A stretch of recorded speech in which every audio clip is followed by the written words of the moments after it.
When I was 9 years old, my mom asked me what I would want my house to look like. And I drew this fairy mushroom. And then she actually built it. I don't think I realized this was so unusual at the time, and maybe I still haven't, because I'm still designing houses. This is a 6-story bespoke home on the island of Bali. It's built almost entirely from bamboo.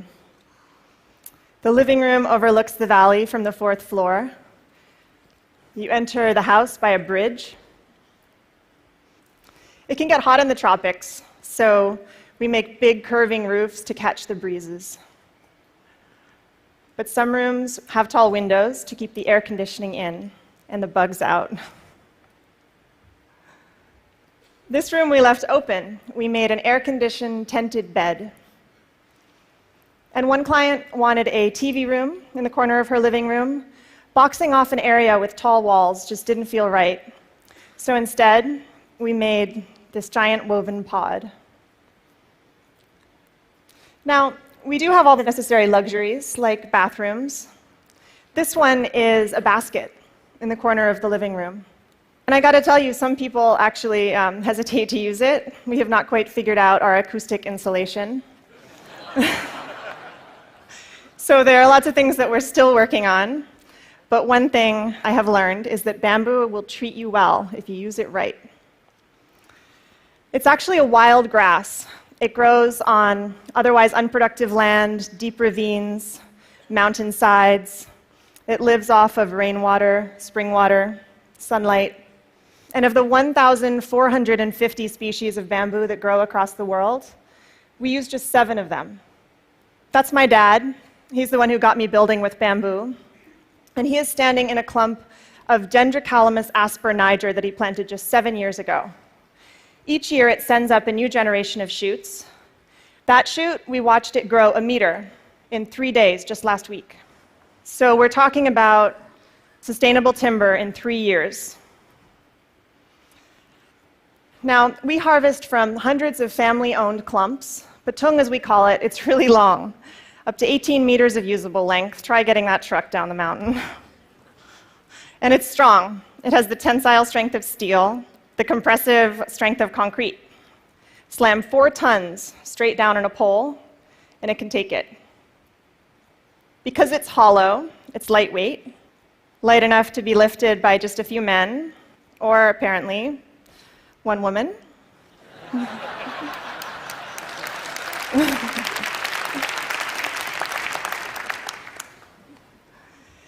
And when my father built Green School in Bali, he chose bamboo for all of the buildings on campus because he saw it as a promise.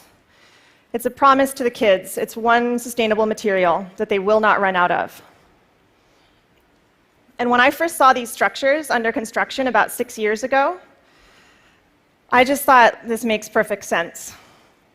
It is growing all around us. It's strong. It's elegant. It's earthquake resistant. Why hasn't this happened sooner, and what can we do with it next? So, along with some of the original builders of Green School, I founded Ibuku. Ibu means mother, and Ku means mine, so it represents my Mother Earth. And at Ibuku, we're a team of artisans, architects, and designers, and what we're doing together is creating a new way of building. Over the past 5 years together, we have built over 50 unique structures, most of them in Bali. 9 of them are at Green Village. You've just seen inside some of these homes. And we fill them with bespoke furniture. We surround them with veggie gardens. We would love to invite you all to come visit someday. And while you're there, you can also see Green School. We keep building classrooms there each year, as well as an updated fairy mushroom house. We're also working on a little house for export. This is a traditional Sumbanese home that we replicated right down to the details and textiles. A restaurant with an open-air kitchen. Looks a lot like a kitchen, right? And a bridge that spans 22 meters across a river. Now, what we're doing, it's not entirely new.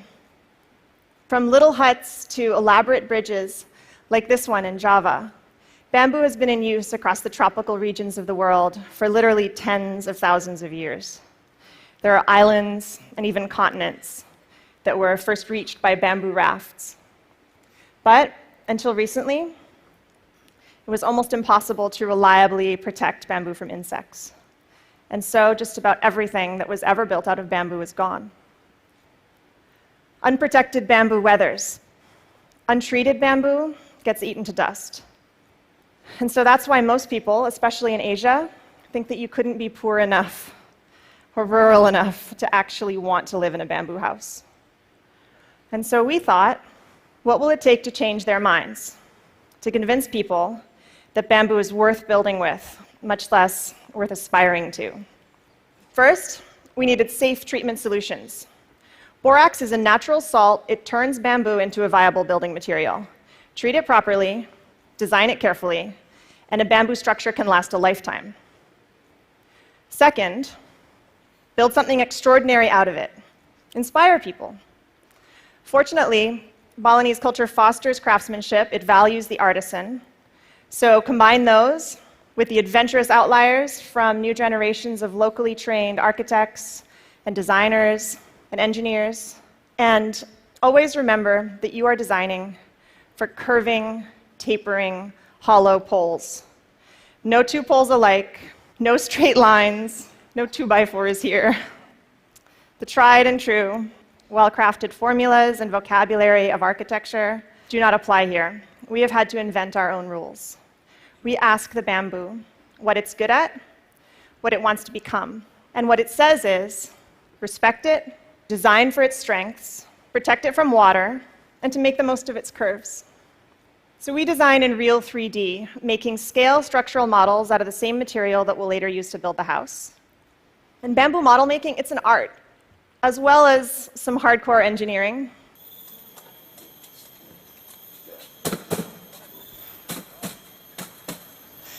So that's the blueprint of the house. And we bring it to site, and with tiny rulers, we measure each pole and consider each curve, and we choose a piece of bamboo from the pile to replicate that house on site. When it comes down to the details, we consider everything. Why are doors so often rectangular? Why not round? How could you make a door better? Well, its hinges battle with gravity, and gravity will always win in the end. So why not have it pivot on the center where it can stay balanced? And while you're at it, why not doors shaped like teardrops? To reap the selective benefits and work within the constraints of this material, we have really had to push ourselves. And within that constraint, we have found space for something new. It's a challenge. How do you make a ceiling if you don't have any flat boards to work with? Let me tell you, sometimes I dream of sheetrock and plywood. But if what you've got is skilled craftsmen and itsy-bitsy little splits, weave that ceiling together. Stretch a canvas over it. Lacquer it. How do you design durable kitchen countertops that do justice to this curving structure you've just built? Slice up a boulder like a loaf of bread, hand carve each to fit the other, leave the crusts on, and what we're doing, it is almost entirely handmade. The structural connections of our buildings are reinforced by steel joints, but we use a lot of hand-whittled bamboo pins. There are thousands of pins in each floor. This floor is made of glossy and durable bamboo skin. You can feel the texture under bare feet. And can the floor that you walk on, can it affect the way that you walk? Can it change the footprint that you'll ultimately leave on the world? I remember being 9 years old and feeling wonder and possibility and a little bit of idealism. And we've got a really long way to go. There's a lot left to learn.